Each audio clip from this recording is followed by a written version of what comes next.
Hi, it's Forever Fanatic, and today I'm going to be listing 10 things I like/dislike about the new Spider-Man movie.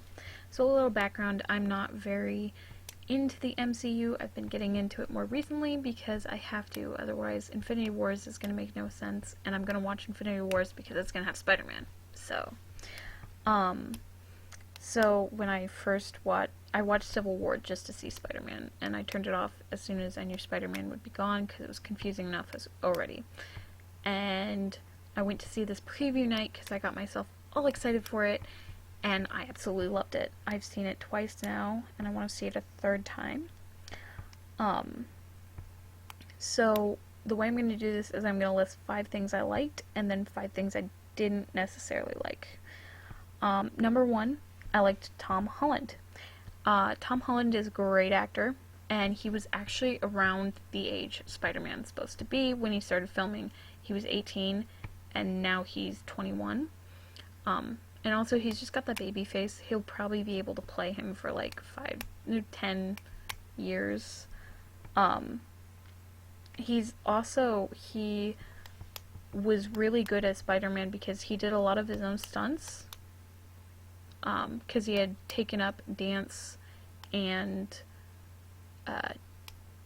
he's a gymnast because of a role he was trying to get. And so he did have a stunt double, but some of the easier stunts he did on his own, which I thought was pretty cool. Number 2, Vulture. So Vulture literally, Vulture is kind of portrays a vulture very well. He picks up the scraps. He salvages the stuff from the Chitauri, I think it was Chitauri invasion of Avengers, and makes weapons out of it to make an income to provide for his family. His suit was mechanical, and it was really cool. But my favorite part about it was his jacket, which had the fur lining that is classic Vulture.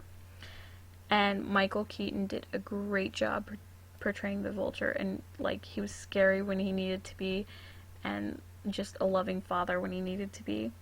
One of the things I hear a lot though is Vulture.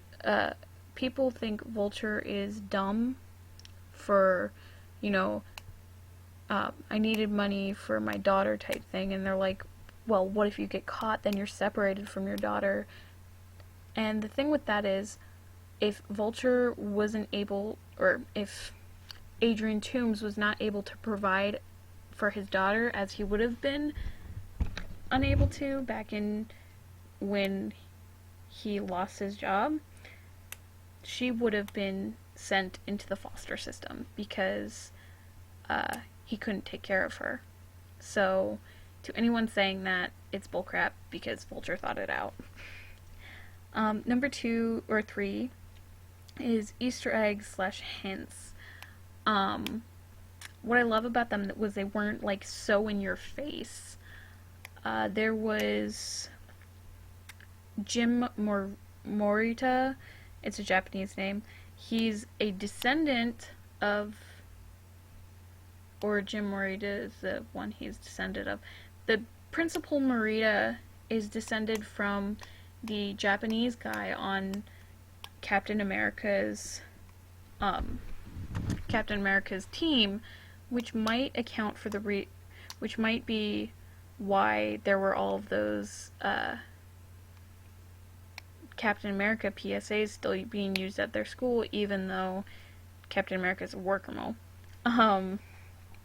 And then there was when a few girls are talking about F, marry, or kill that game, and they're talking about Avengers, Liz brings up Spider-Man, and then they tease her for crushing on Spider-Man.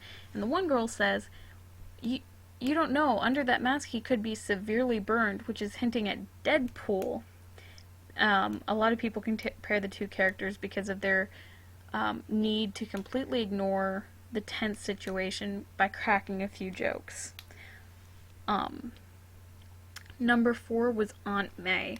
before you get mad at me, I actually liked that they made Aunt May younger. When I was younger, I did not have a problem with Aunt May's age because, she was my favorite grandmother type figure. And then when I was 2000, when I was 13, I realized that her name was Aunt May, and I thought about that, and every time you see even a hint of Peter's parents when they first had him, they were about 30 or 40, and for that to be possible, for Aunt May and Uncle Ben to be around the same age, Uncle Ben would have to be 10 or 20 years his brother's senior, which didn't make sense. So I didn't mind the age difference.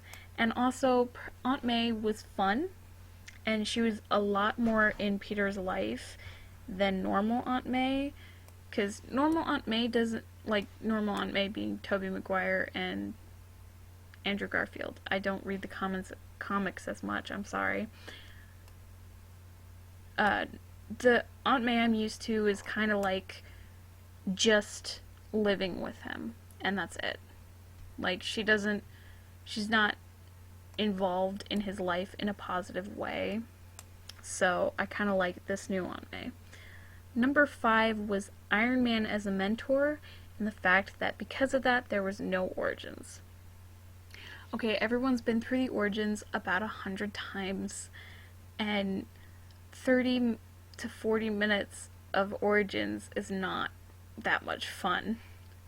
Or if it's an animated series, a whole episode. I especially am glad that I didn't have to see Uncle Ben die again, because when I was younger, that would make me cry. I cried every time, and I'm not a crying person, so I would get really emotional, and then I would get even more emotional because people were looking at me. Iron Man was probably one of the greatest mentors Spider-Man could have next to Uncle Ben, because they're kind of like-minded. They have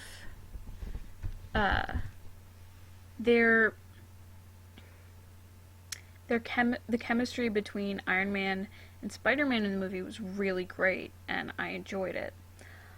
Okay, so we're gonna move on to things I disliked. So number 1 was Karen. Karen is Spider-Man's new suit, or specifically the AI in his new suit, played by Jennifer Connelly, which I like Jennifer Connelly, so I didn't mind that. But the thing was, his new suit had way too much tech.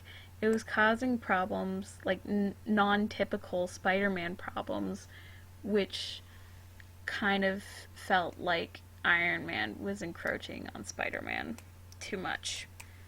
So I didn't enjoy that part. Number 7, or technically number 2 of the things I don't like, was Ned.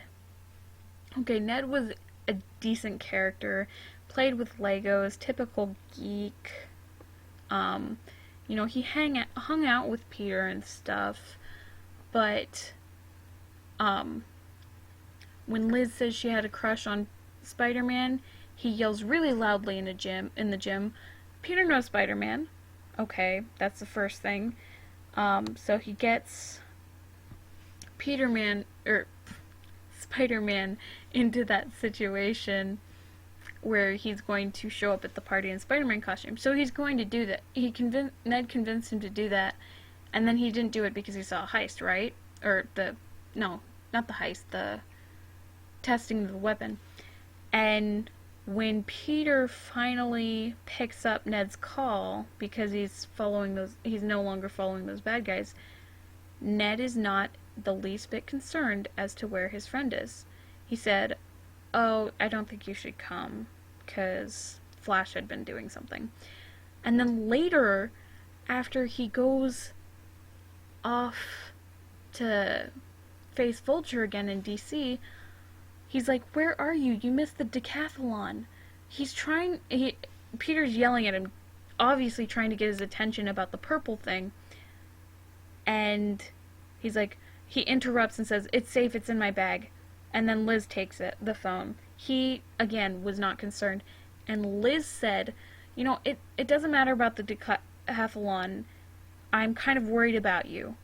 So Liz was worried about him, but his best friend was not. So that's why I didn't like that. 8 is Flash. Flash is not smarter than Peter, and he's not stronger. He's not the typical rival. He can't put Peter in lockers, and he can't one up him in the decathlon or anything. So really, I didn't feel much rival. He would make fun of Peter, but it was like Peter was the top person in the decathlon, so it was kind of like the water boy making fun of the quarterback. I guess. Number 9 was Happy. Happy was supposed to be a supervisor, and I get that he was trying to move and all, but he never took the time to just answer Spider-Man or Peter when he was on the phone. And when Ned said something was when Ned looked serious and was saying something was wrong, he just hung up on him. So I feel like Happy was a very negative character, and I did not enjoy him. Number 10 was that the fact that they glossed over Homecoming. They spent little moments hinting at the homecoming and all, and he finally gets there with Liz, his date, and he runs, and that's all you get to see of Homecoming. It was a little upsetting because I kind of wanted to see that. I mean, you only get one Homecoming. I mean, technically he could get 2 because he was invited by a senior girl, so he'll still have his Homecoming. But they just kind of... It really was more of Spider-Man coming to the Marvel Cinematic Universe was the reason for the title. And then the actual Homecoming was just, we didn't need it, so we left it out. There was actually going to be a scene where they kissed, and so there was actually going to be more there, and I'm kind of upset that it wasn't. Well, there you have it. Overall, I would give this a 9 out of 10 at least. I loved it, and I don't feel like those 5 things that I didn't like about it really destroyed it, because there was so much I loved about it. Those were just my top 5 things I liked and top 5 things I didn't like. And I actually struggled to find 5 things I didn't like. But then I had them. So let me know what you think of it in the comments, or what you would like to hear about next. Thank you for listening. Bye.